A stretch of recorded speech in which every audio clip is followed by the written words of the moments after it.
The starter is beginning to give the commands to the runners.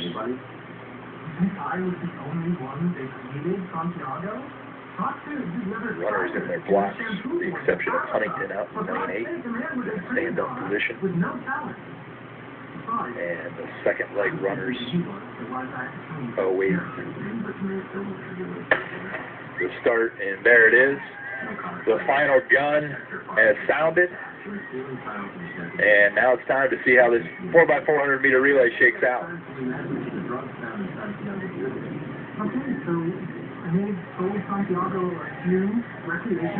Indiana Wesleyan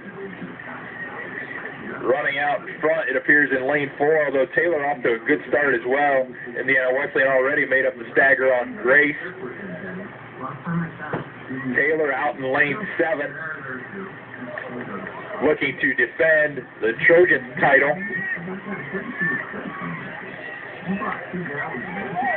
That's Gage Manier, the freshman, and Grace charging hard, the Grace leadoff runner.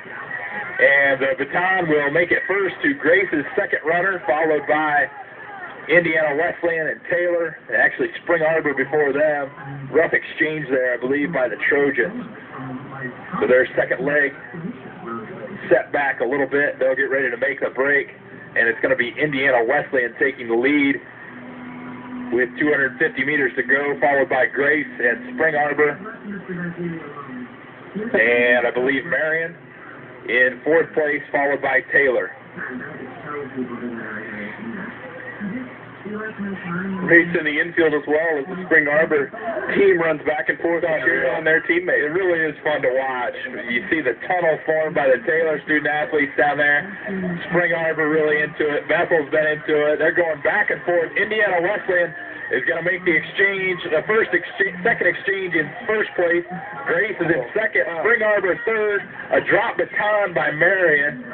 He does pick it up, and he is making a hard charge, but unfortunately there's a drop baton on that second exchange by Marion. So across the track, it's Indiana Wesleyan in the lead. Grace in second, Spring Arbor in third, Taylor in fourth still. And there was such a logjam on that exchange that the Taylor runner actually had to dodge 3 different people. Had to stop 2 different times and put on a couple of juke moves to get out of the box. That becomes part of this race, that's for sure, especially in a tight pack. So Indiana Wesleyan out in the lead, maintained about what they were to begin with. Grace will hand it off on this final leg in third. Spring Arbor in third. Appears to be Serio Roll in running the anchor for the Trojans, and it is.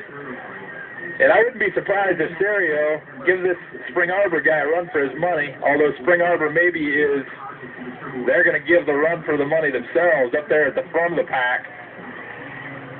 Making up a lot of ground. Taylor is going to be out of reach, but Grace moves into first, excuse me, Indiana Wesleyan in second. Spring Arbor, you're exactly right. He really did make up a lot of ground, and if he didn't waste too much of it, he's looking awfully strong. Serio Roll back and forth for the Trojans. He's not going to be able to catch up.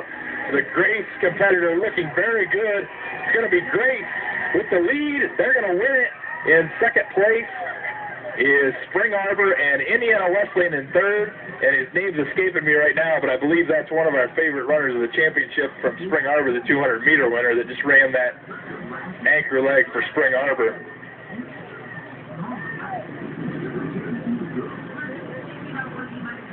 Quite a race there, especially from Spring Arbor's anchor leg to overcome Indiana Wesleyan for second place. And that concludes the 2012 MCC Championship here at the George Glass Track and Field Complex at Taylor University. And what a tremendous championship it was. And not that I would have complained otherwise, but let me tell you what,